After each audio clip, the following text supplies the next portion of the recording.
কষ্ট করে পরীক্ষার জন্য প্রিপারেশন নিলেন আপনি কয়েক মাস, কিন্তু ফলাফল যখন ভালো হয় তখন একটা আনন্দ আছে না নাই? সারাদিন রোজা রাখলেন রমজানে, কি কষ্ট, তৃষ্ণায় গলা ফেটে যায়, কিন্তু ইফতারির সময় যখন রুহাবজা শরবতটা খাই কেমন লাগে? একটা আনন্দ আছে না নাই?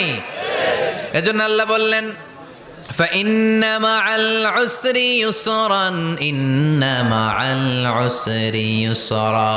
ও নবী, কষ্টের দিন মক্কায় অল্প কিছু দিন, মদিনাতে আনন্দের দিন অপেক্ষা করছে।